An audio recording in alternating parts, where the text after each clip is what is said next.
एक बड़ी मशहूर कहावत, दो बिल्लियों की लड़ाई में बंदर मलाई खाता है। मतलब है कि जब दो लोग आपस में लड़ते हैं तो हमेशा एक तीसरा व्यक्ति या पक्ष इसका फायदा जरूर उठाता है।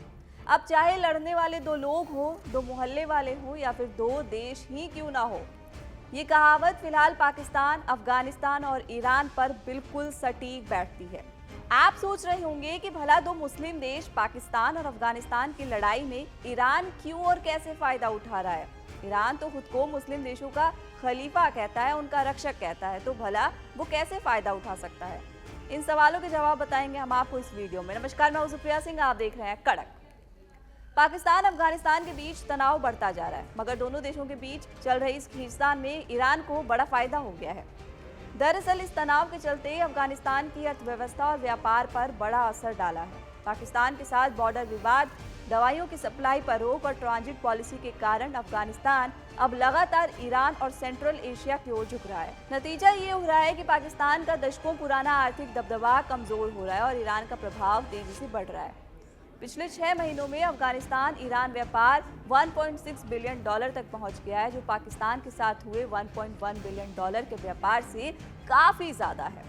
अफगानिस्तान अब चाबहार पोर्ट और ईरानी ट्रांजिट रूट्स का इस्तेमाल करके पाकिस्तान की निर्भरता से बाहर निकलने की कोशिश कर रहा है। तालिबान का कहना है कि अगर पाकिस्तान सीमा को बंद भी कर दे, बॉर्डर बंद भी कर दे, तो भी चाबहार के जरिए उनका व्यापार रुकने वाला नहीं है। मतलब पाकिस्तान की जरूरत अब अफगानिस्तान को बिल्कुल भी नहीं है। तालिबान पाकिस्तान पर आर्थिक और मानवीय मामलों को राजनीतिक हथियार की तरह इस्तेमाल करने का आरोप भी लगा रहा है। तालिबान सरकार ने अफगान व्यापारियों को 3 महीने में पाकिस्तान के साथ अपने सारे कॉन्ट्रैक्ट निपटाने का अल्टीमेटम दिया है। इससे सबसे बड़ा असर दवाइयों के व्यापार पर पड़ रहा है।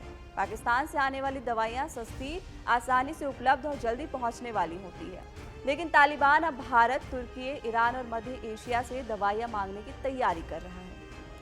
लेकिन इसमें एक समस्या भी है, वो ये है कि विदेशी कंपनियों की तेज रजिस्ट्रेशन प्रक्रिया, अप्रूव्ड दवाइयों की लिस्ट बढ़ाना और 300 कंटेनर दवाइयों को तालिबान ने कंधार कस्टम में रोक रखा है, जिससे दाम बढ़ रहे हैं।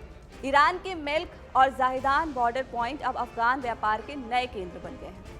अब जहां पाकिस्तान का दावा है कि अफगानिस्तान के फैसले से हमें कोई फर्क नहीं पड़ेगा, तो वहीं दूसरी ओर हकीकत यह है कि पाकिस्तान के पास बचा कुचा व्यापार करने वाला देश अब रहेगा ही नहीं। तो भला पाकिस्तान अब क्या करेगा। ईरान और सेंट्रल एशिया रूट तेजी से बढ़ रहे हैं और अफगानिस्तान पाकिस्तान से हटकर स्थायी विकल्प खोज रहा है, और इस लड़ाई में पूरा फायदा ईरान उठा रहा है। मतलब ये कि ईरान को जहां फायदा होगा वो वही व्यापार करेगा, इससे कोई फर्क नहीं पड़ता कि देश मुस्लिम हो या कोई भी हो। फिलहाल इस वीडियो में इतना ही। ऐसी ही और भी खबरों को जानने समझने के लिए सब्सक्राइब कीजिए कड़क।